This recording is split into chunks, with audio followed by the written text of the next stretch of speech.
para kay Drew? Sana magpakabait siyang bata. Hindi, napakalalim. Napansin ko po si Drew na himasmasan eh. A man of few words pero malalim. Mami, ano po ang message na dadalhin ni Drew paglaki niya? Ano po?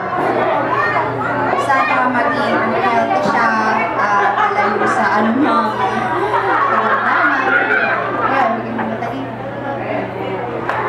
Sa karamdaman, matalino, maging mabait. Ibig sabihin maging perfect po. Bueno, okay, okay. So Drew, get ready to blow your candle. Okay, we'll count 1, 2, 3. 1, 2, 3, blow it!